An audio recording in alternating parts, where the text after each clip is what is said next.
Gold, trusted gold buyers. మీరు తాకట్టు పెట్టిన బంగారాన్ని విడిపించి ఈ రోజు ఉన్న మార్కెట్ ధరకు కొనబడను.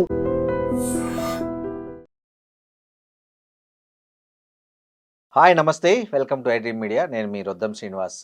మందడి కృష్ణారెడ్డి గారు జియో పొలిటికల్ అనలిస్ట్. దేశంలో పాటు రాష్ట్రంలో పాటు అదే అంతర్జాతీయ విశేషాలు, బిజినెస్ సంబంధిత విశేషాలు, సోషల్ మీడియాలో ట్రెండింగ్ విషయాలపైన ఆయన తనదైన శైలిలో ప్రతివారం మనకు అనేక అంశాల మీద సుదీర్ఘంగా సులభంగా అర్థమయ్యే రీతిలో అందరికీ చెప్తుంటారు. అలాగే ఈ వారం కూడా ఆయన మన స్టూడియోలో ఉన్నారు. మాట్లాడదాం మందడి కృష్ణారెడ్డి గారితో. త్రిష దగ్గర నుంచి సోషల్ మీడియాలో వైరల్ అవుతున్న అనేక విషయాలు, ప్రపంచ వాణిజ్యం, బంగారం, వెండి ధరలు, అసలు కర్ణాటకలో 72,000 మంది అమ్మాయిలకి ఎయిడ్స్ ఉందని ఒక ప్రచారం, అదేవిధంగా 25 రూపాయలతో 25 లక్షల రూపాయల బీమా, ఇట్లాంటి అనేక విషయాలపై మందడి కృష్ణారెడ్డి గారితో మాట్లాడదాం. నమస్తే మందడి కృష్ణారెడ్డి సార్. నమస్తే శ్రీనివాస్ గారు. సార్ ఏంటి సార్ తమిళనాడు రాజకీయాలు అదే మరీ కరుణానిధి జయలలిత తరంలోకి వెళ్తున్నట్టు కనిపిస్తున్నాయి. మళ్ళీ ఏంటి త్రిషాను రాజకీయాల్లోకి, ఆమె ప్రత్యక్ష రాజకీయాల్లోకి తెచ్చే వరకు అది అధికార పక్షం పక్కన పెడితే ప్రతిపక్షం నిద్రపోయేలాగా కనిపిస్తుంది. ఎందుకంటే ఆమె ప్రస్తావన అక్కడ అనవసరంగా తెచ్చారు. కావేరీ జలాలు అది ఒక పెద్ద వివాదమైంది. ఇప్పుడు కాంట్రవర్సీ, కావేరీ జలాలు పక్కకు పోయాయి, త్రిష వివాదం ముందుకు వచ్చింది. సరే ఏంటి దీన్ని ఎలా అర్థం చేసుకోవాలి? మీరు చెప్పింది చాలా చాలా రైట్ఫుల్గా ఉంది. వాస్తవంగా త్రిషాని దూరంగా పెట్టాలని విజయ్ ముందుగా డిసైడ్ చేసుకున్నాడు. అందుకే మొట్టమొదటి తను ప్రమాణ స్వీకారం చేసే రోజునే పవర్ మొత్తం నా దగ్గరే ఉంటుంది, పవర్ స్టేషన్స్ ఏవి ఉండవు దీంట్లోపల, ఇంకెవరు సెకండ్ థర్డ్ అనేది ఉండదు, ఒకటే ఒకటి ఉంటాడు, విజయ్ ఒకడే ఉంటాడు తప్ప వేరే ఎవరి దగ్గరికి వెళ్ళదు, ఎవరిని మీరు కాంటాక్ట్ చేయాల్సిన అవసరం ఉండదు అని చాలా స్పష్టంగా చెప్పాడు. అంటే ఆ రోజుకి ఆయన ఆలోచన ఏంటంటే త్రిషను ఎట్టి పరిస్థితుల్లో రాజకీయాలు తీసుకురాకూడదు అని నిర్ణయానికి వచ్చాడు. కరెక్ట్. కానీ ప్రతిపక్షాలే వెంటబడి వెన్నంటి ప్రతిక్షణం జ్ఞాపకం చేసే పరిస్థితి తీసుకురావడం, ముఖ్యంగా ప్రతిపక్ష పార్టీ, మేజర్ ప్రతిపక్ష పార్టీ అవుతుందో ఇవాళ అసెంబ్లీ లోపల స్టాలిన్ గెలవలేకపోయాడు, కానీ స్టాలిన్ కొడుకు ఉదయగిరి స్టాలిన్ గెలిచాడు. ఉదయనిధి ఆలోచన ఏంటంటే ఎప్పుడు త్రిష మీదనే అతని ఆలోచనలు ఉంటాయని. సరే, దానికి రకరకాల కారణాలు చెప్పేవాళ్ళు చెప్తూ ఉంటారు, దానికి మనకు సంబంధం విషయం కాదు. ఏది ఏమైనప్పటికీ మొన్న మాట్లాడుతూ కావేరీ నుంచి తంజావూరులో మాట్లాడుతున్న టైం లోపల కావేరీ జలాల గురించి మాట్లాడుతూ అనగూడని మాటలు, తప్పుడు మాటలు మాట్లాడాడు. కావేరీ నీళ్లు రాకపోయినా అక్కడికి మాత్రం రోజు నీళ్లు వెళ్తాయంటే అసలు దాన్ని ఎలా అర్థం చేసుకోవాలి సార్? అది అది ఎవరు ఎంత డీప్గా ఆలోచించవస్తే అంత డీప్గా అర్థం వచ్చే పరిస్థితి ఏర్పడుతుంది. అది తమిళనాడులో కూడా ఎక్కడైనా చెడ్డమాట ఎక్కడైనా సరే అది ఒక పొలిటీషియన్ వాడాల్సిన మాట కాదు. అలాంటి మాటలు మాట్లాడకూడదు. మెచ్యూరిటీకి చాలా మెచ్యూరిటీ లేదు. ఎందుకంటే మనమనే సినిమాలో ఆ మధ్య కూడా హిందూ ధర్మం మీద ఏదో కాంట్రవర్షియల్ స్టేట్మెంట్ చేశాడు. ఇదంతా ఏంటంటే అనుభవం లేకపోవడం, రాజకీయాల్లో అనుభవం లేకపోవడం ముఖ్యంగా. ఎందుకంటే మిగతా వాళ్ళు మాట్లాడేదానికి బై ఎలక్షన్ లో దించుతారా సార్? ఇక దిగే లక్షణాలు 100% కనపడుతున్నాయి. కారణం ఏంటంటే ఇంత ముందున్న ఒక అనుమానం ఏంటంటే టీవీకే పార్టీలోనే అంగీకరించరేమో అవును అనేటువంటి ఒక భయం విజయ్కు ఉండేది. కానీ మొన్న ఉదయనిధి స్టాలిన్ చేసిన పనికి మొత్తం టోటల్గా రాష్ట్రం అంతా ఒకేసారి భగ్గు అనే పరిస్థితి ఏర్పడటం, అన్ని చోట్ల ఆందోళన తీసుకురావడం, దిష్టి బొమ్మలు తగలబెట్టడం, ఇటు విజయ్ దిష్టి బొమ్మలు ఒకవైపు తగలబెడుతూ అటువైపున స్టాలిన్ దిష్టి బొమ్మలు, ఉదయనిధి స్టాలిన్ దిష్టి బొమ్మలు ఇంకోవైపున తగలబెట్టే పరిస్థితి టీవీకే పార్టీ వాళ్ళు కూడా చేశారు. అంటే టీవీకే కూడా అంతే సేమ్ అదే లెవెల్ లోపల డిఎంకేకి బదిలిచ్చే పరిస్థితి ఏర్పడింది. వాస్తవం చెప్పాలంటే డిఎంకే పార్టీ దశాబ్దాలుగా తమిళనాడు లోపల ఉన్నటువంటి పార్టీ, దానికి ప్రతి గ్రామం లోపల బేస్ ఉన్నటువంటి పార్టీ. తమిళనాడుకు ఇతర రాష్ట్రాల్లో ఉండే పొలిటికల్ పార్టీస్కి మధ్య ఉన్న డిఫరెన్స్ ఏమిటంటే ఇన్క్లూడింగ్ ఏదైనా సరే కాంగ్రెస్ కావచ్చు లేదా బీజేపీ కావచ్చు, అన్ని పార్టీలు అక్కడ ఉన్న పొలిటికల్ పార్టీ యొక్క ట్రెండ్ ఏంటంటే మిగతా పార్టీలు ఏదైనా మీటింగ్స్ పెడితే ఏదో ఆందోళన చేస్తే వాటికి కావాల్సినటువంటి మనుషుల్ని డబ్బులు ఇచ్చి తీసుకొస్తారు, వాడికి కావాల్సినటువంటి బిర్యానీ పొట్లాలు, మందు సీసాలు ఇలాంటివన్నీ సప్లై చేసే పద్ధతి భారతదేశంలో నిండుగా ఉంది. అందరికీ తెలిసిన విషయం, ఇది ఓపెన్ సీక్రెట్. ఇది అలా రైతులు వస్తారు చెప్తే జనం వచ్చే పొజిషన్ లేరు ఇవాళ. కానీ తమిళనాడులో మీటింగ్ ఏదైనా పెడితే, పొలిటికల్ పార్టీ మీటింగ్స్ పెడితే టికెట్ కొనుక్కొని వెళ్ళేటువంటి ఆచారం ఈనాటికి ఉందని చెప్తే మీరు ఆశ్చర్యపడాల్సిన అవసరం ఉంటుంది. ఏమి ఆశ్చర్యమే, ఖచ్చితంగా ఉంది. అంటే అంత డెడికేటెడ్గా ఉంటారు అక్కడ పొలిటికల్ పార్టీకి. కాబట్టి అక్కడ దేనికైనా అటెండ్ అవుతున్నారంటే వాళ్ళు డబ్బులు ఇచ్చి తీసుకొచ్చేవాళ్ళు కానీ వాహనాలు పంపిస్తూ వచ్చేవాళ్ళు కాదు, అప్పటికప్పుడు రియాక్ట్ అయ్యి వచ్చేవాళ్ళు.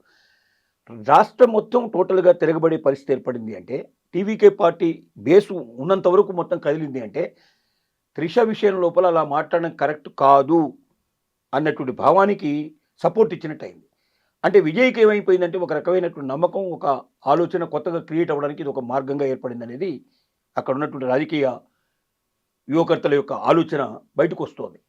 అంటే ఇంకా పర్వాలేదు, అవసరమైతే త్రిషను రాజకీయాల్లో దింపినా కూడా పార్టీ నుంచి వ్యతిరేకత ఏమీ రాదు, ప్రజలు కూడా దీన్ని సపోర్ట్ చేసే పరిస్థితి. ఎందుకంటే సేమ్ ఎన్జి రామచంద్రం జయలలిత మధ్యలో కూడా ఇదే పరిస్థితి, ఇలాగే స్టార్ట్ అయింది.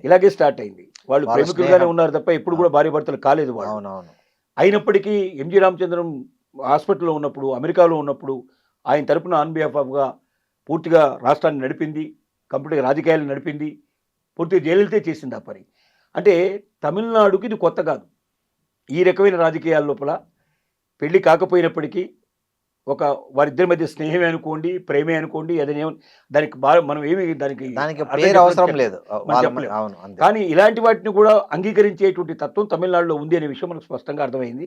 కాబట్టి ఇక నుంచి వేసే స్టెప్లలో నెక్స్ట్ ఎలక్షన్స్ ఏవైతే బై ఎలక్షన్ రాబోతున్నాయో, బై ఎలక్షన్ లోపల త్రిష నిలబడే అవకాశం ఉందని, ఆమె గెలుపు ఖాయమని, ఆమె గెలిచిన తర్వాత డెఫినెట్గా అసెంబ్లీలో తర్వాత మంత్రివర్గంలో ఆమెకు ఒక ప్రామినెంట్ స్థానం ఇస్తారని, తద్వారా ఆవిడ రాజకీయంగా రెక్కలు విప్పుకొని ఎగరడానికి అవకాశాలు ఏర్పడతాయని, ఆమె మరొక జయలలితగా తమిళనాడు రాజకీయ చరిత్రలో మిగిలిపోతుంది అనేటువంటి ఊహాగానాలు విపరీతంగా బయలుదేరింది. సార్ ఇంకోటి సార్, ఈ మధ్య సోషల్ మీడియాలో బాగా వైరల్ అయింది. కర్ణాటకలో దాదాపు కాలేజీ చదివే అమ్మాయిల్లో 72,000 మందికి ఎయిడ్స్ నిర్ధారణ అయిందనే ఒక ప్రచారం సోషల్ మీడియాలో విస్తృతంగా జరుగుతుంది. ఇందులో నిజాలు ఉన్నాయా?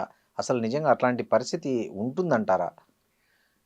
ప్రతి రాష్ట్రంలో కూడా హెచ్ఐవి ఎయిడ్స్ అనేవి ఉమ్, బాగా ఉన్నట్టుగా తెలుస్తుంది. అది ఓకే.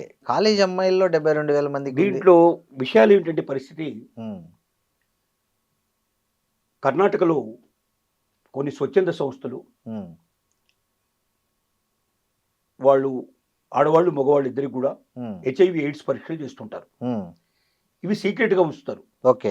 విషయాలు బయటికి రాకుండా చూస్తారు. ఉమ్, ఎందుకంటే ఒకవేళ హెచ్ఐవి ఎయిడ్స్ ఉందనుకోండి, Hmm. వాడి దగ్గరికి మనుషులు పోవాలన్నా భయపడతారు, వాడితో కలవాలన్నా మింగిల్ కావాలన్నా భయపడతారు, ఇవన్నీ ఉన్నాయి. ఉమ్, ఒకప్పుడు ఉన్నంత భయంకరంగా హెచ్ఐవి ఎయిడ్స్ ఇవాళ లేదు. లేదు. కారణం ఏంటంటే ఇవాళ మందులు కానీ ఇంజెక్షన్స్ కానీ దానికి తగినవి వచ్చాయి.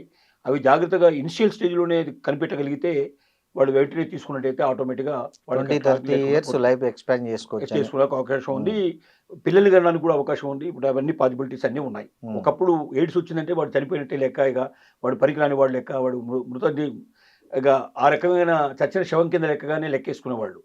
ఇప్పుడు అలా కాదు, చాలా మార్పు వచ్చింది. అయితే ఈ మధ్యకాలంలో ఏం జరుగుతుందంటే శృంగారం విషయంలో కూడా గతంలో అయితే నిరోధులు వాడండి అని చెప్పి ప్రభుత్వాలు విపరీతంగా ప్రచారం చేసేవి, ఫ్రీగా డిస్ట్రిబ్యూట్ చేసేవాళ్ళు, అవును. ఇవన్నీ ఉండేవి. ఇప్పుడు 72 days పిల్స్ వచ్చిన తర్వాత 72 గంటల లోపల స్త్రీ ఆ పిల్లు వాడినట్టయితే ఖచ్చితంగా పిల్లలు పుట్టే అవకాశమే లేదు. కాబట్టి మగవాళ్ళు ఆడవాళ్ళు ఆ ట్యాబ్లెట్ కొనుక్కొని వేసేసుకుంటున్నారు, వేసి రెడీగా పెట్టుకుంటున్నారు వాళ్ళ దగ్గర. ఉమ్, ఒకవేళ ఆడవాళ్ళు మర్చిపోతే మగవాళ్ళు ఇస్తారు, మగవాళ్ళు లేకపోయినా ఆడవాళ్ళు తీసుకొచ్చుకొని వేసుకుంటున్నారు. ఉమ్, ఇది ముఖ్యంగా కాలేజీ లోపల యువత లోపల విపరీతంగా ఈ ఈ శృంగార విషయాల లోపల విపరీతంగా కలుస్తున్నారని, ఆ ఏజ్ లోపల బాగా పెరిగిపోయిన కలవడం అనేది బాగా పెరిగిపోతుందని, 90% ఆఫ్ ది యూత్ లోపల ఇవాళ ఇది ఒక జాడ్యంలాగా పట్టుకుందని, పెళ్లికి ముందే శృంగారం అనేది చాలా సహజంగా జరుగుతున్నట్టుగా చాలా సర్వేలు మనకు రిపోర్ట్ చేస్తున్నాయి. దీంట్లో భాగంగా కర్ణాటకలో చేసినటువంటి ఒక సర్వేలో 2,66,000 మంది మొత్తం టోటల్గా హెచ్ఐవి ఎయిడ్స్ లాస్ట్ 2025 లోపల మొత్తం టోటల్గా వచ్చినట్టుగా ఒక లెక్క చెప్తుంది. ఉమ్, అంటే ఆ లెక్క అన్ని రాష్ట్రాలకు ఇస్తారు. ఉమ్, నెంబర్ 1 ప్లేస్లో మహారాష్ట్ర ఉంది, 3 లక్షల పైన ఉంది వాళ్ళ దగ్గర, 3,50,000 దాకా వాళ్ళ దగ్గర మొత్తం టోటల్గా హెచ్ఐవి ఎయిడ్స్ వాళ్ళు ఉన్నారు. సెకండ్ ప్లేస్లో ఆంధ్రప్రదేశ్ ఉంది, ఆంధ్రప్రదేశ్ లోపల 3 లక్షల వరకు ఉన్నారు. థర్డ్ ప్లేస్లో కర్ణాటక ఉంది, 2,66,000 ఉన్నారు. ఈ 2,66,000 లోపల సుమారుగా 76,000 మంది కాలేజీ గోయింగ్ స్టూడెంట్సే, కాలేజ్ సంబంధించిన వాళ్ళే అనేది, అంటే ఆ యువత ఎక్కువగా ఉంది. స్టూడెంట్స్ కాలేజీ పోయే ఏజ్ వాళ్ళు అయి ఉండొచ్చు, ఏజ్ వాళ్ళు, కానీ కాలేజీల్లో చదివే అమ్మాయిలు అయి ఉండరు నాకు తెలిసినంత వరకు. సహజంగా ఏమిటంటే ఉమ్, ఇలాంటి హెచ్ఐవి ఎయిడ్స్ పరీక్షలు చేయించుకోవడానికి చదువుకున్న వాళ్ళే ముందుకు వస్తున్నారు తప్ప చదువుకుని వాళ్ళు అంతగా రావడం లేదు. ఉమ్, కాబట్టి వీళ్ళల్లో ఎక్కువగా అదే ఉండదు అని ఒక ఆలోచన. ఇది అదేలే. 100% దీన్ని ఎవరు కూడా బయటికి అనౌన్స్ చేసింది కాదు ఇది. కానీ ఇది ఒక ఫేక్ న్యూస్ అని కూడా అంటున్నారు. 2,66,000 వచ్చింది మాత్రం కరెక్ట్ అయిన విషయం. ఉమ్, 2,66,000 గవర్నమెంట్ ఓకే, అది ఓకే, కానీ కాలేజీ అమ్మాయిల్లో 72,000 అనేది ఫేక్ న్యూస్ అని కూడా చెప్తున్నారు. అదే మళ్ళీ కొన్ని కర్ణాటకలో ఉన్న సంస్థలు కొన్ని ముందుకు వచ్చి ఉమ్, ఎయిడ్స్ సంబంధించినటువంటి సంస్థలు ఏవైతే ఉన్నాయో స్వచ్ఛంద సంస్థలు ముందుకు వచ్చి ఓకే. ఇది కరెక్ట్ కాదు, 7,000 అనేది కూడా కరెక్ట్ కాదు అని చెప్పి వాళ్ళు 7,000 కూడా ఉమ్, వాళ్ళు కాదని బుకాయించే ప్రయత్నం చేస్తూ ఉన్నారు. అవును. కారణం ఏంటంటే కాలేజీ స్టూడెంట్స్లో ఇది ఉంది అనగానే రేపు ఆ కాలేజ్ స్టూడెంట్స్ రేపు నెక్స్ట్ మళ్ళీ మ్యారేజ్కి సిద్ధం అవుతారు కాబట్టి ఆటోమేటిక్గా వాళ్ళని అంగీకరించలేని పరిస్థితులు ఏర్పడతాయనేది ఒక భయం. సార్ ఇంకోటి ఇట్లాంటిది బాగా విస్తృతంగా ప్రచారం జరుగుతుంది. నిరుద్యోగులకు కేంద్ర ప్రభుత్వం 50 లక్షల రుణాలు ఇస్తుంది అని. ఏంటి ఇది నిజంగానే 50 లక్షలు రుణం ఇస్తుందా నిరుద్యోగులకు? ఇస్తే ఎవరికి ఇస్తుంది? ఎలా దీన్ని సద్వినియోగం చేసుకోవాలి? నిరుద్యోగులకి 50 లక్షల వరకు అప్ టు 50 lakhs వరకు రుణం ఇస్తున్నమాట వాస్తవం. ఉమ్, కొలాటరల్ సెక్యూరిటీ లేకుండా ఇస్తున్నమాట వాస్తవం. ఉమ్, ఇది ప్రైమ్ మినిస్టర్ సంబంధించినటువంటి ఎంప్లాయ్మెంట్ జనరేషన్ కోసం ఎంఎస్ఎం మీద ఇండస్ట్రీస్ పెట్టుకోవడానికి ఇస్తారు. ఉమ్, దీంట్లో ముఖ్యంగా స్మాల్ అండ్ మీడియం ఇండస్ట్రీస్ పెట్టుకోవడానికి ఇస్తారు దీన్ని. ఇది ఖాదీ అండ్ విలేజ్ డెవలప్మెంట్ సంబంధించినటువంటి ఒక సంస్థతోటి సెంట్రల్ గవర్నమెంట్లో ఉన్నటువంటి మొత్తం టోటల్గా వ్యవస్థలు కలిసి దీన్ని చేస్తున్నాయి. అంటే పల్లెటూళ్ళల్లో ఎక్కువగా ఉమ్, ఇండస్ట్రీస్ని తీసుకురావాలి, ఉమ్, అలాగే పట్టణాల్లో వచ్చినా కూడా ఇవ్వాలండి, రెండింటికి ఇస్తున్నారు. కానీ పల్లెటూరులో ఉండడానికి ఇంకా కొన్ని ఎక్కువ ఫెసిలిటీస్ ఇస్తున్నారు. ముఖ్యంగా ఏమిటంటే ఎవరు దీనికి అప్లై చేసుకోవడానికి అర్హులు అంటే 8th క్లాస్ మినిమం చదువుకున్న వాళ్ళై ఉండాలి. ఉమ్, తర్వాత ఏ పర్టికులర్ ఏదైతే ఇండస్ట్రీ పెట్టదలుచుకున్నారో వాళ్ళు ఆ ఇండస్ట్రీ లోపల, అది ఖాదీ ఇండస్ట్రీ కావచ్చు, లేకపోతే మీడియం ఇండస్ట్రీ కావచ్చు, స్మాల్ ఇండస్ట్రీ ఏది పెట్టదలుచుకున్నా దాంట్లో వీళ్ళకి అనుభవం ఉన్నట్టుగా, ప్లస్ ప్రభుత్వానికి సంబంధించిన ఏదైనా ఒక సర్టిఫికేట్ వాళ్ళ దగ్గర ఉండాలి. ఉమ్, అంటే ఆ రకమైన ట్రైనింగ్ తీసుకున్నట్టుగా సర్టిఫికేట్ కావాలి. ఇప్పుడు ఓకే. ఐటీఐలు, ఐఐటీలు, ఇప్పుడు ఐటీఐలు ఉన్నాయి కదా, ఐటీఐ లోపల ఇలాంటివి చాలా ఇస్తున్నారు. అలాగే రకరకాల సంస్థలు రకరకాల ట్రైనింగ్లు ఇస్తున్నాయి. ఏదైనా ప్రభుత్వం ఒప్పుకున్నటువంటి, ప్రభుత్వం అంగీకరించిన కోర్సుల్లో ఏదైనా ఒక కోర్సు లోపల జాయిన్ అయ్యి వాళ్ళు, అది 3 months కావచ్చు, 6 months కావచ్చు, 1 month సర్టిఫికేట్స్ కానీ దాని మీద అనుభవం ఉన్నటువంటి సర్టిఫికేట్ మాత్రం కంపల్సరీ కావాలి. ఇంకా కొంచెం ఎక్కువ డబ్బు తీసుకోవాలనుకుంటే ఏదైనా ఆ పరిశ్రమలో పనిచేసిన అనుభవం ఉన్నటువంటి ఎక్స్పీరియన్స్ సర్టిఫికేట్ కూడా కావాలి. అంటే తను నడిపేటువంటి సంస్థ తను ఖచ్చితంగా నడపగలడు, ఉమ్, దాన్ని లాభయుక్తంగా లాభాలు వచ్చేట్టుగా చేయగలుగుతాడు, దాని నుంచి తిరిగి జనరేట్ చేసిన డబ్బును కట్టగలుగుతాడని ఒక నమ్మకం, విశ్వాసం కలిగిస్తే సరిపోతుంది. దానికి మించి కొలాటరల్ సెక్యూరిటీ అంటే స్థిరాస్తి కానీ, ఏది పొలాలు కానీ, స్థలాలు కానీ తాకట్టు పెట్టాల్సిన అవసరం లేదు. అవును. ఈ రకమైన పరిస్థితి ఉన్నాయి. తర్వాత వేరే గ్యారంటీస్ ఎవరు బయట నుంచి ఇప్పించాల్సిన అవసరం లేదు. అదే ఎవరైనా సంతకాలు అట్లాంటి కూడా అవసరం లేదు. ఓకే. వ్యక్తి మీద నమ్మకంతో ఇస్తున్నటువంటి డబ్బులు కాబట్టి, ఆ వ్యక్తి అనుభవం కూడా చాలా ముఖ్యమైనది కాబట్టి, ఒకటి ఆ రకమైనటువంటి ఏదైనా కోర్స్ ఏదైనా చేశాడా, ట్రైనింగ్ ఏమైనా తీసుకుంటా అన్నది బలమైనటువంటి సర్టిఫికేట్ ఒకటి. ఇది ఎట్లా వెబ్సైట్ ద్వారా అప్లై చేసుకోవడమేనా? దీనికి అంతా ఆన్లైన్ సిస్టమే. Okay. దీంట్లో ఎవరిని కలవాల్సిన అవసరం లేదు, ఎవరి రికమెండేషన్ లేదు, ఎవరికి రూపాయి డబ్బు ఇవ్వాల్సిన అవసరం లేదు. అయితే దీంట్లో ఎస్సీ ఎస్టీలకి, అలాగే ముఖ్యంగా మహిళలకి, తర్వాత స్టూడెంట్స్కి, తర్వాత గ్రామీణ ప్రాంతాల్లో ఉండేటువంటి ప్రజలకి, తర్వాత అంగవైకల్యులకు సంబంధించిన ఉమ్, మనకు వికలాంగులు. దివ్యాంగులు ఎవరైతే ఉన్నారో వీళ్ళకి, ఉమ్, ఇలాగా అలాగే ట్రాన్స్జెండర్స్కి, వీళ్ళందరికీ ప్రిఫరెన్స్ ఇచ్చారు. ఓకే. ఇది 35% వరకు సబ్సిడీ కూడా ఉంది దీంట్లో. 50 లక్షలు తీసుకుంటే 35 లక్షలు సబ్సిడీ. అంతేనా? 15 15 లక్షలు అంటే 17.5 లక్షలు, 17.5 లక్ష. 17.5 లక్షలు దాంట్లో తగ్గిపోతుంది, ఆటోమేటిక్ తగ్గిపోతుంది. 35% వరకు అది గ్రామీణ ప్రాంతంలో అయితే. అదే పట్టణ ప్రాంతంలో అయితే 25% వరకు తగ్గిపోతుంది. ఉమ్, అంటే వీళ్ళు ఎవరు ఎస్సీ కానీ, ఎస్టీలు కానీ, లేకపోతే వికలాంగులు, మహిళలు కానీ, దివ్యాంగులు కానీ, ట్రాన్స్జెండర్. వీళ్ళందరూ కలిపితే ఓకే. ఇట్లాంటి వాళ్ళందరూ ఎవరైనా సరే పల్లెటూరు లోపల దీన్ని పెట్టుకోవాల్సుకుంటే 50 లక్షల రూపాయలు తీసుకున్నట్టయితే ఉమ్, దాంట్లో 35% వాళ్ళకి తగ్గిపోతుంది ఆటోమేటిక్గా. ఓకే. అది గవర్నమెంట్ కట్టాల్సిన రుణం నుంచే మైనస్ చేస్తుంది. అది ఓకే. దానికి ఆ ఇబ్బంది లేకుండా చేస్తుంది. సార్ ఇంకోటి ఇట్లాంటిది ఇంకో ప్రచారము. ఇది ఇంకా కొంచెం మనం కొద్దిగా చెప్పండి. continue చేయాల్సిన చెప్పండి అవసరం సార్, ఉంది. చెప్పండి. దీని లోపల ఏంటంటే ఉమ్, రెండోది, దీని లోపల వాళ్ళు పట్టణాల్లో పెట్టినటువంటి వాళ్ళు, వీళ్ళు ఎస్సీ ఎస్టీలు కాకుండా మామూలు ఓసీ మామూలు అవును, అదర్ వీళ్ళు కేటగిరీ. అదర్ కేటగిరీకి పెట్టినట్టయితే వాళ్ళకి ఓన్లీ 25% మాత్రమే వస్తుంది. ఏది అక్కడ 35 వస్తే ఇక్కడ 25 వస్తుంది. అదే 10% తగ్గుతుంది. 10% తగ్గిపోతుంది. ఉమ్. ఇలాగ ఒక 10% డిఫరెన్స్ తీసుకొచ్చారు దీని లోపల. మూడోది ఏమిటంటే దీన్ని ఆన్లైన్లో అప్లై చేయాలి. 15 days నుంచి 30 days లోపల ఈ డబ్బులు వచ్చే అవకాశాలు ఉన్నాయి. బో చాలా అందుకని ఎక్కువ టైం తీసుకోదు. ఉమ్, అన్ని రెడీగా ఉంటే. ఉమ్, తర్వాత ఆన్లైన్లోకి వెళ్లే ముందరే పాన్ కార్డు, ఆధార్ కార్డు, అలాగే దీనికి సంబంధించిన సర్టిఫికెట్స్, ఉమ్, తను చదువుకున్న సర్టిఫికెట్స్ అన్నీ రెడీగా పెట్టుకొని ఉమ్, ఆన్లైన్లోకి వెళ్ళి ఫిలప్ చేస్తూ ఒక్కొక్కటి అడిగిన బట్టి మొత్తం టోటల్గా డీటెయిల్స్ అని దాంట్లో ఇస్తూ మ్యాటర్ పర్ఫెక్ట్గా పూర్తి చేసి అవతల వాళ్ళకి నమ్మకం కలిగించగలిగితే, ఈ వ్యక్తికి మనం డబ్బులు ఇస్తే ఎక్కడికి పోవు, డెఫినెట్గా మనకు వస్తాయని నమ్మకంతో చేయగలిగితే 3 నుంచి 5 సంవత్సరాల లోపల తిరిగి రిటర్న్ తీసుకునే పద్ధతిలో, కట్టిన డబ్బులు వాపసు వచ్చేట్టు పద్ధతి లోపల దీన్ని ఏర్పాటు చేయడం జరిగింది. కాబట్టి ఇది ఒక గొప్ప అవకాశం. ప్రతి ఒక్క నిరుద్యోగి కూడా దీన్ని ఉపయోగించుకొని 50 లక్షల వరకు తీసుకొని తనకు అనుకున్నటువంటి ఏదైనా ఇండస్ట్రీ సాధిస్తే, అంటే ప్రభుత్వం యొక్క ఆలోచన ఏంటంటే ఒకరికి ఉద్యోగం ఇస్తే వాడు ఒకరికే వస్తుంది. 10 మందికి అదే ఒకవేళ ఇండస్ట్రీ ఏదైనా పెడితే 10 మంది నుంచి 25 మంది 50 మంది కూడా బతికే అవకాశం ఉంటుంది. అంటే ఇంకో ఎక్కువ మందికి ఉద్యోగం కల్పించే పరిస్థితి ఏర్పడుతుంది. కాబట్టి దీన్ని ప్రోత్సహిస్తోంది. దీన్ని ఇప్పటికే లాస్ట్ ఇయర్ 2025 వరకు తీసుకున్నట్టయితే 15,000 కోట్ల రూపాయలు ఆల్రెడీ డిస్ట్రిబ్యూషన్ చేశారు. ఈ సంవత్సరం ఇంకా బడ్జెట్ ఎక్కువ పెంచే ప్రయత్నం చేస్తున్నారు. కాబట్టి మరిన్ని అవకాశాలు వస్తాయి. ఎక్కువ మంది దీన్ని ఉపయోగించుకోవాల్సిందిగా ప్రభుత్వం విజ్ఞప్తి చేస్తుంది. మనం కూడా దీని గురించి వివరంగా చెప్తున్నాం. సార్ ఇట్లాంటిది ఇంకోటి ఉంది, 25 రూపాయలకే 10 లక్షల బీమా అంటున్నారు. అసలు ఏంటి, ఎక్కడ ఇట్లా ఇంత సింపుల్ 25 రూపాయలు అనేది ఒక టిఫిన్ చేసినంత కూడా కాదు వాస్తవంగా. ఇది మంచి పథకం. నిజంగా ఈ పథకం ఉంటే ఎక్కడ అప్లై చేసుకోవాలి? అసలు 25 రూపాయలు కూడా కట్టకుండా కూడా బీమాలు ఉన్నాయి. మనందరికీ చాలా మంది తెలియని విషయం ఏంటంటే మనకు బ్యాంక్ అకౌంట్ ఉంటుంది. అవును, ప్రతి ఒక్కరికి బ్యాంక్ అకౌంట్ ఉంటుంది. అవును. బ్యాంకు అకౌంట్లో మినిమం బ్యాలెన్స్ మెయింటైన్ చేసే వాళ్ళు అవుతున్నారు. వాళ్ళకి 2 లక్షల నుంచి మొదలు పెడితే 10 లక్షల రూపాయల దాకా ₹1 కట్టాల్సిన అవసరం లేకుండా యాక్సిడెంటల్ పాలసీ ఉంటుంది. Okay, only accident policy. యాక్సిడెంట్లో చనిపోయినట్టయితే ఆటోమేటిక్గా వాళ్ళకి డబ్బులు వస్తాయి. అయితే ఇది 60 రోజుల లోపల అప్లై చేయాలి. అంటే చాలా మందికి అసలు ఈ సంగతి తెలియదు. అవును, ఫ్యామిలీస్కి తెలియదు. కుటుంబ సభ్యులకి వాస్తవాలు తెలియాలి. ఏమిటి, 60 రోజుల లోపల అప్లై చేయాలి. ఏదైనా బ్యాంక్ అకౌంట్ ఉందా, రెండోది చనిపోయిన డెబిట్ కార్డు క్రెడిట్ కార్డు ఉంటే ఇంకెక్కువ వస్తుంది. 10 లక్షల పైన వస్తుంది. డెబిట్ కార్డు క్రెడిట్ కార్డు ఉంటే కంపల్సరీ 10 lakhs వస్తుంది. ఓన్లీ డెబిట్ కార్డు ఉంటే, డెబిట్ కార్డు ఉన్నా వస్తుంది, ఓకే, క్రెడిట్ కార్డు ఉన్నా వస్తుంది. ఓకే, 10 లక్షలు మినిమం గ్యారెంటీ. ఓకే, కానీ 60 రోజుల లోపల అప్లై చేయాలి.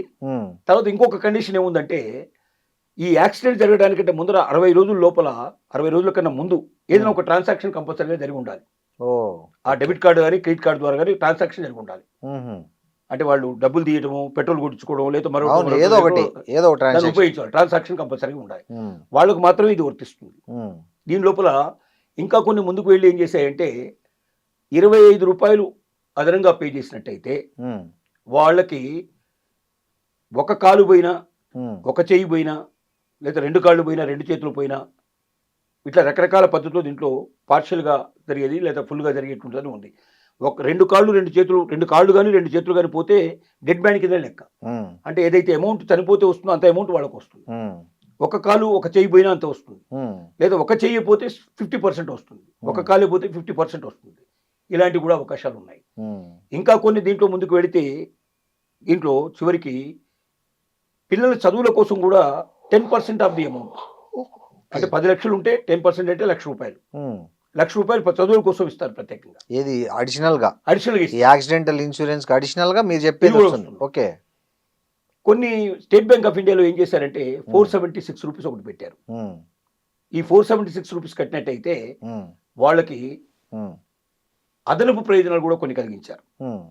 దీంట్లో చనిపోయినప్పుడు వాళ్ళకి దాన సంస్కారాల కోసం డబ్బు ఇవ్వడం. ఇవన్నీ అసలు ఎక్కడ ప్రచారం కూడా చేయలేదు. చాలా ఉన్నాయి దీంట్లో. కనీసం బ్యాంకుల్లో ఒకటి పెట్టచ్చు కదా, పోస్టర్ ఇట్లాంటిది. పెట్టరు. ఎందుకంటే పెడితే అందరు కలిసి క్లెయిమ్ చేస్తే డబ్బులు పోతే, ఎక్కువ పోతే బ్యాంకులకు నష్టాలు వస్తాయని చెప్పి.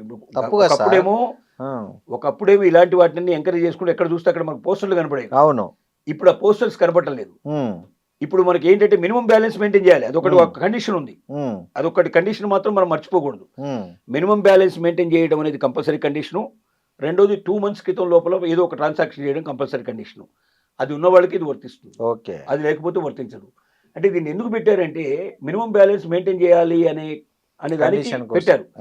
టోటల్గా ఒక సంవత్సరం, 2 సంవత్సరాలు, 5 సంవత్సరాలు, 10 సంవత్సరాలు అకౌంట్ నడిపినంత కాలం మినిమం బ్యాలెన్స్ మెయింటైన్ చేస్తే దాని మీద వాళ్ళకి ఇచ్చే వడ్డీ ఎంత, మనకు 4% వడ్డీ వస్తుంది. 3 to 4%. కానీ అదే వాళ్ళు లోన్ ఇస్తే వాళ్ళకి దాదాపు 18% వస్తుంది. అంటే 4% మనకి ఇచ్చి 14% వాళ్ళు లాభం సంపాదిస్తున్నారు. ఈ 14% నుంచి వాళ్ళు దీనికి ఇచ్చేది ఎంత, ఇన్సూరెన్స్ కంపెనీకి కడతారు వాళ్ళు డబ్బులు. ఇన్సూరెన్స్ కంపెనీకి కట్టేది 2%, 1%, దీంట్లో 2%, 1% పోతుంది. అంటే మిగతా 12% వాళ్ళకి వచ్చినట్టే లెక్క. ఈ 1 or 2% కూడా ఎందుకు పోవాలి జనాలకి, కాబట్టి జనాలకి ఎంత తెలియకుండా ఉంచడం కోసమే ప్రయత్నం చేస్తూ ఉన్నారు. ముందుగానేమో జనాలను ఎంకరేజ్ చేయడానికి ఇట్లాంటి అవకాశాలు మీకు చాలా ఉన్నాయని చెప్తే బాగా జనం ఎంకరేజ్ అవుతారని అనుకున్నారు. ఇప్పుడు ఏం చెప్పకుండానే జనం కట్టేసే పరిస్థితి ఏర్పడింది. కడుతూనే ఉన్నారు. బ్యాంకులో అకౌంట్స్ మనం చెప్పాల్సిన అవసరం లేకుండా మెయింటైన్ చేస్తూ ఉన్నారు. మినిమం బ్యాలెన్స్ మెయింటైన్ చేయకపోతే ఫైన్ పడుతున్న ఉద్దేశంతో భయంతో వాళ్ళు కట్టేస్తున్నారు. కాబట్టి మనం మళ్ళీ ఈ విషయాలన్నీ చెప్పి అనవసరంగా వాళ్ళకి లేనిపోది తెలియజేయడం ఎందుకు?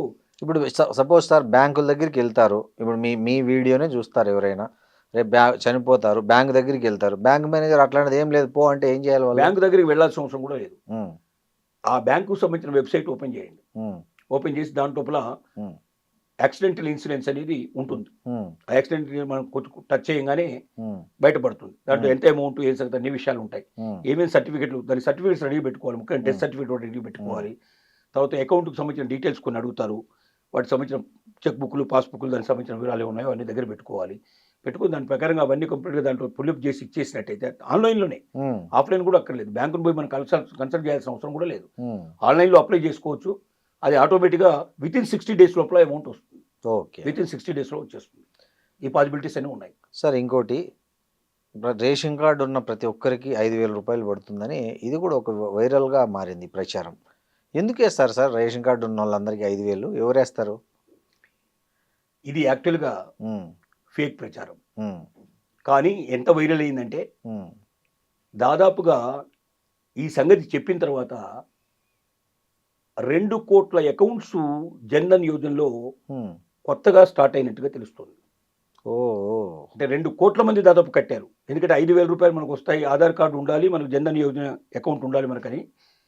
జన్ధన్ యోజన అకౌంట్ ఓపెన్ చేసుకోవడానికి 2 కోట్ల మంది ముందుకు వచ్చారంటే దేశం మొత్తం మీద ఉమ్, ఎంత ఇన్ఫ్లుయెన్స్ దీని మీద పడిందో మనకు దాన్ని బట్టి అర్థమవుతుంది. సోషల్ మీడియా మొత్తం హోరెత్తి చాటింది అన్నట్టు. మీకు మీ దగ్గర ఆధార్ కార్డు ఉంటే ఆటోమేటిక్గా మీకు జన్ధన్ యోజన అకౌంట్ మీకు ఉన్నట్టయితే, అంటే జీరో అకౌంట్ అవునవును. మీరు ఓపెన్ చేసినట్టయితే మీకు ఆటోమేటిక్గా 5,000 రూపాయలు వస్తాయని చెప్పి విపరీతమైన ప్రచారం జరిగింది. సో ఇది అధికార పార్టీ వాళ్ళు ప్రచారం చేశారా, లేక వీళ్ళని బ్లేమ్ చేయడానికి ప్రతిపక్ష పార్టీ ప్రచారం చేసిందా, లేదా ఎవరైనా సోషల్ మీడియా ఇన్ఫ్లుయెన్సర్స్ అవసరం చేశారా దీనిలో అనేది మనకు స్పష్టంగా తెలియదు. కానీ ఉమ్, దేశం మొత్తం గగ్గోలు పెట్టే పరిస్థితి ఏర్పడింది. ప్రతి పల్లెటూరులో కూడా దీని గురించి ఇన్ఫర్మేషన్ వెళ్ళింది. ఉమ్, ఈ ఫేక్ ప్రచారానికి అందరూ సిద్ధపడుతున్నారు. ఉమ్, ఇలాంటి వాళ్ళకు చెప్పగలిగేది ఒకటి ఏంటంటే, ఉమ్, ఇది ప్రైమ్ మినిస్టర్కి సంబంధించింది ఈ పథకం అని అంటున్నారు. అప్పుడు మనం ఏంటంటే ప్రైమ్ మినిస్టర్ సంబంధించినటువంటి ఇవాళ రేపు మొత్తం ఆన్లైన్లో వెబ్సైట్ అవును. వెబ్సైట్లోకి వెళ్ళిపోయి దాంట్లో ఇది ఉందా లేదా అనేది మనం క్వశ్చన్ వేస్తే ఆటోమేటిక్గా క్వశ్చన్స్కి ఆన్సర్ కూడా వస్తుంది. ఉహుం, ఇది కాకుండా మనకి ఇవాళ ఈమెయిల్ ఆఫ్ ది పిఎస్, అందరి పిఎల్కి సంబంధించిన అవును. ప్రైమ్ మినిస్టర్ ఈమెయిల్ అని కొట్టగానే మీకు వచ్చేస్తుంది, గూగుల్ చేసినా వాళ్ళ దొరుకుతాయి. ఆటోమేటిక్గా వస్తాయి. కాబట్టి ఈమెయిల్ అయినా తీసుకొని ఈమెయిల్ లోపల ఇట్లాంటిది మనం కన్ఫర్మ్ చేసుకోవడానికి మనం ప్రయత్నం చేయాలి. చేయకపోయినట్టయితే కొన్నిట్లో ఎట్లా ఉన్నాయంటే కొన్ని నెంబర్లు ఇచ్చారు. ఇలాంటివి ఏమైనా వదంతులు ప్రచారాలు జరిగినప్పుడు మీరు ఇన్ఫర్మేషన్ ఇవ్వండి. స్టేట్ గవర్నమెంట్ అయితే నెంబర్లు కొన్ని ఉన్నాయి, సెంట్రల్ గవర్నమెంట్ అయితే నెంబర్లు కొన్ని ఉన్నాయి. కానీ స్కామర్స్ ఆ నెంబర్లు కూడా మార్చేసి వీళ్ళ నెంబర్లు పెట్టుకుంటున్నారంటగా. హ్యాక్ చేసేవాళ్ళు కొంతమంది చేస్తున్నారు. ఇట్లాంటి పరిస్థితులు అదే. జరుగుతూ ఉన్నాయి. ఉమ్, హ్యాకింగ్ బాగా జరుగుతుంది. ఈ మధ్య మినిస్టర్లు హ్యాక్ చేసేస్తున్నారు, అవును.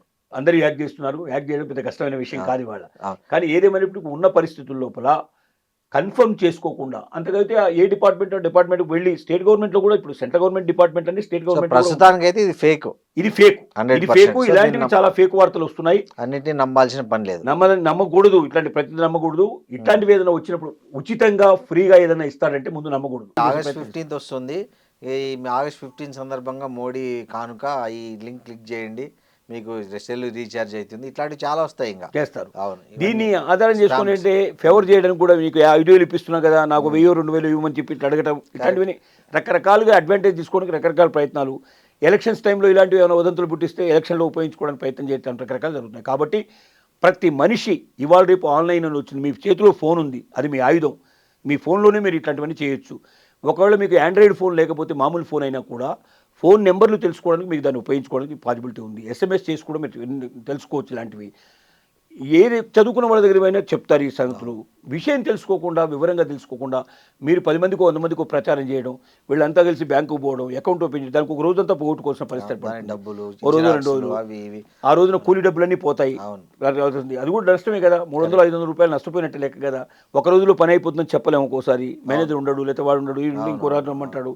ఇలాగా సర్వర్ డౌన్ అంటారు, జీవితాన్ని మనం నాశనం చేసుకుంటూ అవుతుంది. కాబట్టి ప్రతి ఒక్కరికి మన విజ్ఞప్తి ఏంటంటే, ఐ డ్రీమ్ ఛానల్ ద్వారా మనం చెప్పే విజ్ఞప్తి, ప్రభుత్వం నుంచి ఉచితంగా ఏమైనా వస్తున్నాయి. ప్రభుత్వమే కాదు, ఎవరైనా ప్రైవేటు వాళ్ళు కూడా విపరీతంగా మోసాలు చేస్తూ ఉన్నారు. మీరు ఇంత కడితే ఇంత వస్తుంది, ఇంత చేస్తే ఇంత వస్తుంది అని ఈ రకంగా ప్రచారాలు చేస్తున్నారు. అది వాస్తవం కాదో తెలుసుకోవడానికి ఆన్లైన్లోకి వెళ్ళి మీరు వివరాలు తెలుసుకుంటే డెఫినెట్గా మీకు తెలుస్తాయి. ఈ 5,000 ఉచ్చులో పడకండి. ఇలాంటివి రేపొద్దున 50,000 కావచ్చు, ₹1 కోటి కూడా అయిన పరిస్థితులు పడుతున్నాయి. కాబట్టి ఫేక్ వార్తల్ని నమ్మకుండా, ఏది ఫేక్ అంటే ఫ్రీగా ఉచితంగా మీకు వస్తాయనే అన్నింటిలో ఫేక్ అనే ఆలోచించండి. దాన్ని ఒరిజినల్ అనకుండా ముందు వాస్తవం నమ్మకుండా ఫేక్ అని నమ్మి మీరు అక్కడి నుంచి ప్రారంభిస్తే నిజంగా వాస్తవం అయితే మీరు సంతోషపడతారు, ఫేక్ అయితే మీరు వదిలిపెట్టేస్తారు. కానీ మీ టైం వృధా చేసుకోరు, మీరు అనవసరంగా మీ జీవితంలో కొంత డబ్బు వృధా చేసుకోరు. ఇది సమయం అన్నిటికన్నా విలువైంది. దాన్ని మీరు వేరే దాని మీద పెట్టినట్టయితే మీ జీవితంలో ఇంకా కొంచెం వెలుగులు ప్రసాదించే అవకాశాలు మీకు. సరే, ఇంకోటి, బంగారం వెండి ధరలు ఫ్యూచర్లో ఎలా ఉండబోతున్నాయి? రెండు భారీగా పెరుగుతాయని కొంతమంది చెప్తున్నారు. లేదు, రెండు బాగా క్రాష్ అవుతాయి, ఇంకా తక్కువకు వస్తుంది, 1,00,000 లోపుకు బంగారం వచ్చేస్తుంది, వెండి కూడా దారుణంగా పడిపోతుంది, ఇప్పుడు దయచేసి కొని మీ డబ్బులు వేస్ట్ చేసుకోవద్దని అని కొంతమంది చెప్తున్నారు. సో ఇట్లా పడిపోతాయని చెప్పడం వల్ల ఉన్న బంగారం అమ్మేసుకుంటున్న వాళ్ళు ఉన్నారు, పెరిగిపోతాయని చెప్పడం వల్ల అవసరం లేకుండా పోయి అప్పు చేసి కొనేవాళ్ళు ఉన్నారు. మీరు చెప్పండి, అసలు ఏం జరగబోతుంది బంగారు వెండి ధరలు? ఇక్కడ 2 అంశాలు మీతో క్లియర్గా చెప్పాల్సిన అవసరం ఉంది. ఒకటి, federal bank, America federal bank సంబంధించిన చైర్మన్ జూలై 29 నాడు అర్ధరాత్రి ఒక స్టేట్మెంట్ ఇచ్చాడు. ఏమిటంటే, మా ఫెడరల్ బ్యాంక్ అంటే ఇప్పుడు మనకు ఆర్బీఐ ఎట్లయితే అమెరికాలో, వాళ్ళకి అమెరికాకు రకమైన ఫెడరల్ బ్యాంక్ ఉంటుంది.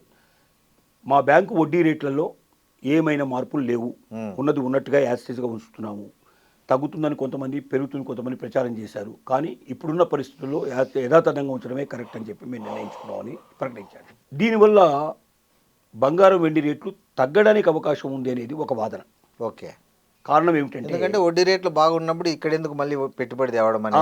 ఇప్పుడు వడ్డీ రేట్లు బాగానే ఉన్నాయి, తగ్గుతుందని కొంతమంది ప్రచారం చేశారు. తగ్గిపోతే ఆటోమేటిక్గా వడ్డీ రేట్లు తగ్గితేనేమో బంగారం కొంటారు. ఇప్పుడు ఫెడరల్ బ్యాంకు లోపల వడ్డీ రేట్లను బట్టే బాండ్స్ కొనుక్కుంటారు. ఎందుకంటే బంగారం కన్నా సేఫెస్ట్ ఏంటంటే, ఫెడరల్ బ్యాంక్ వడ్డీ రేట్లు పెరిగినట్టయితే అమెరికన్ బ్యాంకుల్లో డబ్బులు దాచుకుంటే 100% గ్యారంటీగా ఉంటుంది. వాళ్ళకి కొన్ని రాయితీలు వస్తాయి. గవర్నమెంట్ ఏం చేస్తుందంటే, బ్యాంకుల్లో ఎవరైతే బాండ్స్ తీసుకుంటారో, ఎవరైతే గవర్నమెంట్ సంబంధించిన బాండ్స్ తీసుకుంటారో వాళ్ళకి ఇన్కమ్ ట్యాక్స్లో రాయితీలు ఉంటాయి, ఇంకా రకరకాల ట్యాక్సెస్ తగ్గుతాయి వాళ్ళకి. ఇలాంటి అవకాశాలు ఉన్నాయి. కాబట్టి బంగారం మీద పెట్టడం వల్ల ఏమొస్తుంది మనకు పెద్దగా, ఒకవేళ రేటు పెరిగితే రావుతుంది తప్ప అంతకన్నా మించి రాదు. కాబట్టి దానిలో పెట్టకుండా మనం బ్యాంకులోనే పెట్టుకుందాం అనే నిర్ణయానికి చాలామంది వస్తారు. సో ఇప్పుడు రేటు తగ్గే సూచనలు ఉంటేనేమో ఆటోమేటిక్గా బంగారం కొంటారు. ఇప్పుడు రేటు తగ్గదు, యాక్టివ్గా ఉన్నదన్నప్పుడు ఇప్పుడున్న బాండ్స్ అట్లాగే ఉంటాయి. బాండ్స్ ఎవడు బయటికి తీయకపోవడం వల్ల కొత్తగా బంగారం కొనే అవకాశాలు లేవు, బంగారం రేటు పడిపోయే అవకాశం ఉంటుంది అనేది ఫెడరల్ బ్యాంక్ చైర్మన్ ఇచ్చినటువంటి స్టేట్మెంట్ ప్రకారంగా ప్రపంచంలో ఉన్నటువంటి మొత్తం బంగారు నిపుణులు ఎవరైతే ఉన్నారో, అలాగే మన ఇండియన్ గోల్డ్ మర్చెంట్స్ అసోసియేషన్ వాళ్ళు కూడా ఒక ప్రకటన చేయడం జరిగింది. ఆ ప్రకటన ప్రకారంగా బంగారం రేట్లు తగ్గడానికి ఈ రకాల కారణాలు అని 4-5 కారణాలు చెప్పారు. ఒకటి, ఫెడరల్ బ్యాంక్ వడ్డీ రేట్లు యథాతథంగా ఉంచడం ఒకటి. రెండోది, డాలరు బలంగా ఉండటం. రెండవది, డాలర్ బలంగా ఉన్నంతకాలం బంగారం రేట్లు తగ్గిపోతాయి, డాలర్ బలహీన పడితే బంగారం రేట్లు పెరుగుతాయి. రెండోది. మూడోది ఏం చెప్తున్నారంటే వాళ్ళు, దాంతోపాటుగా పశ్చిమాసియా యుద్ధం, ఇది ఏ మలుపు తిరుగుతుందో తెలియని పరిస్థితిలో ఉంది. ఒకరోజు ఉన్నట్లుంది, ఒకరోజు లేనట్టు ఉంది. హార్మోజ్ జలసంధి క్లోజ్ అయినట్టు ఉంటుంది, ఓపెన్ అయినట్టుగా ఉంటుంది. ఇలాంటి పరిస్థితుల లోపల బంగారం రేట్లు తగ్గడానికే పాసిబిలిటీ వస్తున్నా కానీ పెరగడానికి పాసిబిలిటీ లేదు అనేది. తర్వాత మన దేశం లోపల ముఖ్యంగా తీసుకుంటే, మోడీ గారు ఏదైతే ఉందో, మీరు దిగుమతులు పూర్తిగా ఆపేసేయండి, మీరు బంగారం కొనడం కూడా తగ్గించేసేయండి పూర్తిగా అని చెప్పడం వల్ల కూడా ఇక్కడ బంగారం రేట్లు బాగా పడిపోయినాయి. పాత బంగారాన్ని ఉపయోగిస్తున్నారు, దాన్ని అమ్మకం జరుగుతోంది. కొత్త బంగారం దిగుమతులు పూర్తిగా తగ్గిపోయినాయి.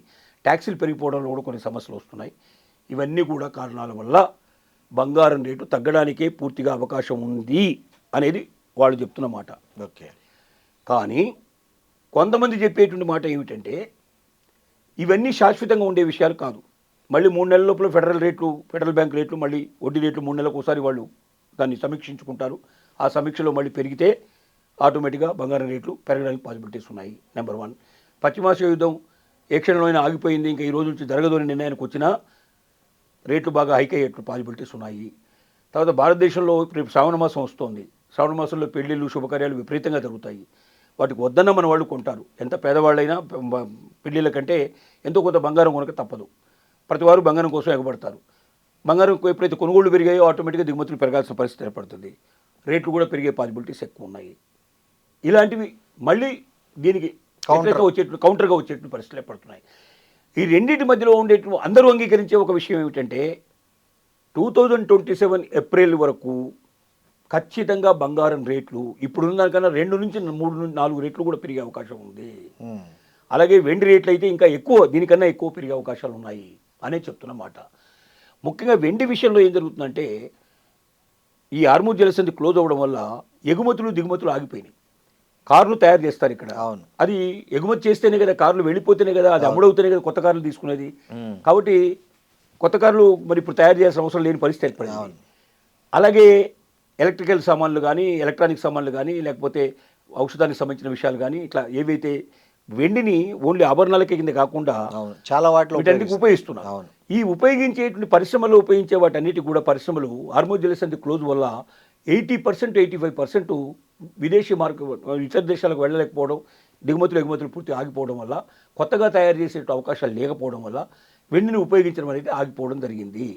దానివల్ల కూడా వెండి ధరలు బాగా తగ్గిపోతున్నాయి. కానీ ఒక్కసారి హార్మూజ్ జలసంధి ఓపెన్ అయితే వెండి ధరలు రెక్కలు వచ్చినట్టుగా ఎగిరిపోయే అవకాశాలు ఉన్నాయని చెప్తున్న మాట. సరే, ఇంకోటి, తిరుమలలో ఏ సేవ లేకుండా, ఎవరి సిఫారసు లేకుండా, ఏ రికమెండేషన్ లెటర్ పడిగాపులు పడకుండా డైరెక్ట్గా వెళ్ళి స్వామివారిని అతి దగ్గరగా, అతి తొందరగా చూడ్డానికి ఒక మార్గం ఉందని కూడా చెప్తున్నారు. నిజమేనా? నిజమే. అది ఎలా అంటే 1 సంవత్సరం లోపల పసిబిడ్డలు ఉన్నటువంటి వాళ్ళకి ఇది ఒక వరం. ఓకే, చంటి పిల్లల కోసం పెట్టినటువంటి వరం. దానికి తల్లిదండ్రిని కూడా ఇద్దరిని ఫ్రీగా పంపిస్తారు. తల్లిదండ్రి బిడ్డ ఓకే, అతి దగ్గరగా భగవంతుని చూసే అవకాశం. ముందుగా బుక్ చేసుకోవాల్సిన అవసరం లేదు. ఓకే, ముందుగా బుక్ చేసుకోవాల్సిన అవసరం లేదు. ఆ రోజు వెళ్ళి ప్రత్యేకంగా దీనికోసం ప్లేస్ ఐడెంటిఫై చేయడం జరిగింది. ఆ ప్లేస్కి వెళ్ళిపోయి అక్కడ ఎన్రోల్ చేసేసుకుంటే, కానీ సర్టిఫికేట్ చాలా అవసరం. అమ్మాయికి 1 సంవత్సరం లోపలే వయసు ఉన్నదని నిరూపించగలిగేటువంటి పత్రం మన దగ్గర ఉండాలి. 1 సంవత్సరం దాటి 1 రోజు అయినా సర్టిఫికేట్ వాళ్ళకి ఎట్టి పరిస్థితుల్లో ఒప్పుకోరు. కాబట్టి బర్త్ సర్టిఫికేట్ కంపల్సరీగా ఉండాలి. లేదా ఆధార్ ఒకవేళ చేయించి ఉంటే ఆధార్ లోపల కూడా మనకు ఉండే అవకాశం. తర్వాత బిడ్డకి తల్లికి తండ్రికి ఉన్న సంబంధం కూడా దాంట్లో క్లారిటీగా ఐడెంటిఫై అయి ఉండాలి. అదే బర్త్ సర్టిఫికేట్ తల్లి పేరు ఉంటుంది, తండ్రి పేరు ఉండాలి. ప్రూఫ్ ఉండాలి. అట్లా ఉండాలి, కంపల్సరీ ప్రూఫ్ ఉండాలి. ఆ ప్రూఫ్ లేకపోతే చేయరు వాళ్ళు. తర్వాత ఈ సర్టిఫికేట్ కూడా వెరిఫై చేసుకుంటారు. సర్టిఫికేట్ కూడా వెరిఫై చేసుకుంటారు. ఇవాళ ఆన్లైన్లో వెరిఫై చేసుకునే పద్ధతి వచ్చింది. లేదా ఫోన్ చేసి మాట్లాడతారు, వీళ్ళు ఇచ్చారా ఆ డేట్ నాడు అని ఇచ్చారా, లేదా ఇక్కడ నుంచి పంపించేసి వాళ్ళకి ఇమీడియట్. ఇవాళ రేపు మొత్తం పూర్తిగా సిస్టమ్ అంతా పెరిగింది కాబట్టి అది వాకప్ చేసుకుని కరెక్టే కాదని తెలుసుకుంటారు. ఒకవేళ ఎవరైనా పొరపాటున తప్పుడుగా ఇచ్చిన భవిష్యత్తులో వాళ్ళ మీద శిక్షలు కూడా, పెనాల్టీలు కూడా ఉండే అవకాశాలు కూడా ఉంటాయి, పాసిబిలిటీస్ ఉంటాయి. ఇలాంటి వాళ్ళకి 1 గంట నుంచి 2 గంటల సమయం లోపల 1 అవర్, మ్యాక్సిమం 3 అవర్స్, ఒక్కోసారి ఏదైనా లోపల కార్యక్రమాలు జరిగితే 3 గంటల నుంచి 3 గంటల లోపల ఖచ్చితంగా వాళ్ళకి దర్శనం జరుగుతుంది. అతి దగ్గరగా దర్శనం జరుగుతుంది. పాపని దేవుడికి చూపించడం జరుగుతుంది. ఇలాంటివన్నీ అవకాశాలు ఉన్నాయి. ఇది చాలామందికి తెలియదు. చాలామందికి ఇంతవరకు ఇలాగ ఒక అవకాశం ఉందనే విషయం చాలామంది, ఎందుకంటే సీనియర్ సిటిజన్స్ ఉందని తెలుసు చాలామందికి. తర్వాత డబ్బులు కట్టిన వాళ్ళకి 10,000 రూపాయలు కట్టేసేసి ఇప్పుడు శ్రీవాణి టికెట్ తీసుకున్న వాళ్ళకి, ఇలాంటి వాళ్ళకి ఉన్నాయని తెలుసు. కానీ ₹1 చెల్లించాల్సిన, ఇప్పుడు ఈవెన్ సీనియర్ సిటిజన్ టికెట్ కూడా 3 నెలల ముందరే మీరు బుక్ చేసుకోవాలి. 3 మంత్స్ ముందే మీరు ఆన్లైన్లో బుక్ చేసుకోవాలి. అది అసలు ఓపెన్ కాగానే వితిన్ 2 మినిట్స్లో 3 మినిట్స్లో అయిపోతుంది. అవును, ఎంతమంది వెయిటింగ్ లిస్ట్లో ఉన్నారో చెప్పడానికి వీల్లేదు. సో కానీ దీనికి ఏ మాత్రం కూడా అడ్వాన్స్ బుకింగ్ మీరు చేసుకోవాల్సిన అక్కర్లేదు. ₹1 ఖర్చు పెట్టాల్సిన అక్కర్లేదు. తల్లి తండ్రి బిడ్డ ముగ్గురు చూడడానికి వెళ్ళడానికి అవకాశాలు ఉన్నాయి. 1 ఇయర్ లోపల మాత్రం పాప వయసు ఉండాలి. అది దాటితే ఒక రోజు అయినా కూడా వాళ్ళు ఒప్పుకునే అవకాశం ఉంటుంది. ఇది దీనికి సంబంధించినటువంటి విషయం. సార్, ఇంకోటి, అమెరికా వీసాల మీద భారీగా ఫీజులు పెంచిందనే ఒక వార్త వచ్చింది. ఎలాంటి వీసాల మీద ఫీజులు పెంచింది, ఎంత పెంచింది అంటారు? ఇది యాక్చువల్గా ఏం జరిగిందంటే, వీటిలో L1 వీసాలు ఏవైతే ఉన్నాయో, F1 వీసాలు, L1 వీసాలు అన్నిటి కూడా వాళ్ళు రెన్యువల్ చేసుకుంటప్పుడు, ఓకే, రెన్యువల్ టైంలో ఫ్రెష్గా అప్లై చేసే వాటికి కాదు, వాటికి ఇవి రెన్యువల్వి. ఇవి రెన్యువల్కి సంబంధించింది. 4,000 to 4,500, మినిమం 4,000 నుండి 4,500 దాకా డాలర్స్ ఎక్స్ట్రా పే చేయాల్సిన పరిస్థితి పడుతుంది. గతంలో అయితే నామినల్గా ఉండేవి అవి, ఇప్పుడు పెంచడానికి ముందుకు వచ్చారు. ప్రతిపాదన లేకపోతే ప్రతిపాదన కానీ తొందరలోనే ఇది అమలు చేసే అవకాశం ఉంది. ఎందుకంటే ఆర్డినెన్స్ రూపంలో బయటకు వచ్చే అవకాశం ఉంది. ఆర్డినెన్స్ వస్తే దీన్ని ఇమీడియట్గా అమలు చేస్తారు. ఓకే. రెండోది ఏంటంటే, ఇప్పుడు ఇంకొక అతి ముఖ్యమైన పాయింట్ ఏంటంటే, ఇప్పటిదాకా అమెరికాకి ఎవరైతే వెళుతున్నారో, ఎప్పటిదాకా అయితే ఉన్నారో, ఇప్పుడు అమెరికాలో ఉన్నటువంటి వాళ్ళు ఎవరైతే ఉన్నారో, మనకు ఇమిగ్రెంట్స్ ఉన్నారో, 30 ఏళ్ళు 40 ఏళ్ళు 50 ఏళ్ళు ఉన్నటువంటి ఇమిగ్రెంట్స్లో కూడా A1 టూల్స్ ద్వారా, ఇప్పుడు ఏఐ టూల్స్ ఏవైతే వచ్చాయో ఏఐ టూల్స్ను ఉపయోగించి వాళ్ళ 50 ఏళ్ల చరిత్ర మొత్తం బయటకు తీస్తున్నారు. అంటే అమెరికాలో వాళ్ళు ఇంతకుముందు ఏం చేశారు, ఏదైనా తప్పు పని చేశారా, ఏదైనా పెనాల్టీలు కట్టారా, ఏదైనా శిక్షలు పడ్డాయా అనేది మొత్తం వాళ్ళ హిస్టరీ అంతా బయటకు వస్తుంది. పెనాల్టీలు కట్టకుండా, కొంతమంది పెనాల్టీలు పడ్డా పెనాల్టీలు కట్టకుండా కూడా కంటిన్యూ చేస్తున్న వాళ్ళు అంటారు. అవును, ఇట్లాంటి వాళ్ళు చాలా మంది ఉన్నారు. తీసి వీళ్ళని ఏం చేస్తున్నారంటే డొమెస్టిక్, అంటే ఇది ఎయిర్పోర్ట్లలో పెట్టారు ఈ సిస్టమ్. ఓకే. ఎయిర్పోర్ట్లో సిస్టమ్ పెట్టారు, చెకింగ్ ఆఫీసర్ అక్కడ ఇంటర్నేషనల్ ఎయిర్పోర్ట్లో పెట్టారు, డొమెస్టిక్ ఎయిర్పోర్ట్లో పెట్టారు. ఓకే. ఎవరైనా డొమెస్టిక్ ఎయిర్పోర్ట్ ఒక రాష్ట్రం నుంచి ఇంకో రాష్ట్రానికి అమెరికాలో తిరిగే వాళ్ళు ఉంటారు కదా, తిరగడానికి వచ్చారనుకోండి, వెంటనే వాళ్ళు ఏం చేస్తున్నారంటే ఏఐ టూల్స్ ఉపయోగించి వీడి డీటెయిల్స్ దాంట్లో పెట్టేస్తున్నారు. పెట్టంగానే నిమిషాల మీద వీడి హిస్టరీ మొత్తం బయటకు వస్తుంది. దాంట్లో ఏవైనా ఇలాంటివి వైలెంట్ చేసినట్టుగా, దాని లోపల వాడు దాన్ని తప్పుకున్నట్టుగా, లేదా ఆ పెనాల్టీ అనుభవించలేకపోతే పెనాల్టీ ఆల్రెడీ శిక్ష పడింది, జరిగింది, ఇట్లాంటివన్నీ కనపడి, అంటే నేర ప్రవృత్తి కలిగి నేరాన్ని చేసినట్టుగా, ఆ నేరానికి తగిన శిక్ష అనుభవించిన పరిస్థితి ఏర్పడి, లేకపోతే ముఖ్యంగా వీసా ఏదైతే ఉందో అది రెన్యువల్ కాకుండా, వీసా రెన్యువల్ కోసం అప్లై చేసుకున్నారు. కరెక్ట్. చేసుకుని ఇప్పటిదాకా ఏంటంటే రెన్యువల్ చేసినా 2 నెలలు 3 నెలల్లో వస్తుందని చెప్పి రాజ్యాలాగా తిరుగుతున్నారు. ఇప్పుడు వీసా ఎవరిదైతే ఎక్స్పైర్ అయిపోయిందో, ఎక్స్పైర్ అయిపోయిన వీసా వాడు ఎవడన్నా ట్రావెల్ చేస్తే ఇమీడియట్గా వాడిని జైలుకే ఇక డైరెక్ట్గా, అక్కడ నుంచి వీసా క్యాన్సిల్ అయిపోతుంది. చట్టాలు బాగా పదును పెట్టారు అన్నట్లు. ఈవెన్ ఎవరైతే ఆల్రెడీ అక్కడ సిటిజన్షిప్ వచ్చిందో వాళ్ళకు కూడా ఇది వర్తించే పరిస్థితి ఏర్పడుతుంది. కాబట్టి ఏం చెప్తున్నారు ఇక్కడ, అక్కడ ఉన్నటువంటి మన భారతీయులలో ముఖ్యమైన వ్యక్తులు ఎవరైతే చెప్తున్నారు, మన వెల్విషర్స్ ఏం చెప్తున్నారంటే, ఒకటి నేషనల్ అండ్ ఇంటర్నేషనల్ ప్రయాణాలు మానుకోండి. అంటే మీరు డొమెస్టిక్ ఎయిర్పోర్ట్ కానీ ఇంటర్నేషనల్ ఎయిర్పోర్ట్ కానీ ఉపయోగించకండి. ఒకవేళ డొమెస్టిక్ వెళ్ళదలుచుకుంటే మీరు కారులో వెళ్ళండి, లేదా ప్రజా రవాణా పబ్లిక్ ట్రాన్స్పోర్ట్లో వెళ్ళండి. అంతేగాని మీరు మాత్రం ఎయిర్పోర్ట్లోకి వెళ్ళే ప్రయత్నం చేయకండి. ఎందుకంటే అన్లెస్ మీరు 100% మీరు పర్ఫెక్ట్గా ఉన్నారు, ఎక్కడ ఏ పొరపాటు చేయలేదు, ఎప్పుడు ఏ రకమైనటువంటి వైలెన్స్ ఇప్పుడు మీరు దాన్ని మీరు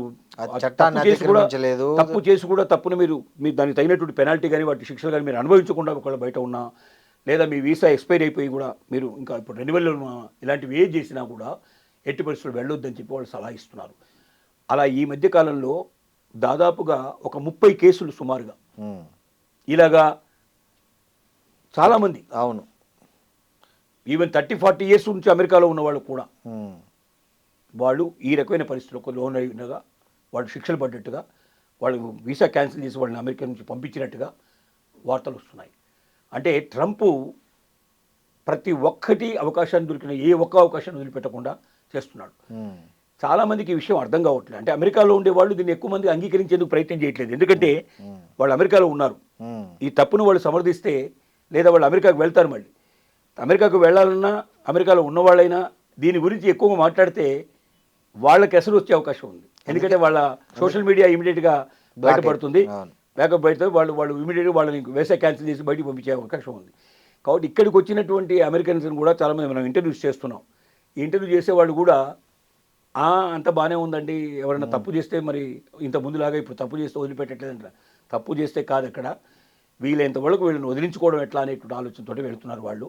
అన్లెస్ డబ్బులు ఉండి వాళ్ళు అమెరికాకు పనికొస్తారు, అమెరికాకే వాళ్ళు ఫీడ్ చేస్తారు అనేటువంటి పరిస్థితిలో ఉండే వాళ్ళని ఉంచుకోవాలని, అమెరికా దగ్గర తీసుకొని ఇండియాకు పంపించాలనో లేకపోతే ఇతర దేశాలకు పంపించాలని కోరిక ఉండే వాళ్ళకి ఎవరున్నారో వాళ్ళని వదిలించుకోవాలని ఖచ్చితంగా ప్రయత్నం చేస్తున్న పరిస్థితులు మాత్రం ఇవాళ ఉన్నాయి.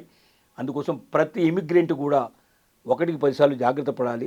ఏమాత్రం తేడా వచ్చినా ఆటోమేటిక్గా మొత్తం వీసా క్యాన్సిల్ అవుతుంది, జైలుకు కూడా వెళ్లాల్సిన ప్రమాదం కూడా ఉందని మాత్రం చెప్పక తప్పదు. Thank you sir. Thank you very much. Thank you sir.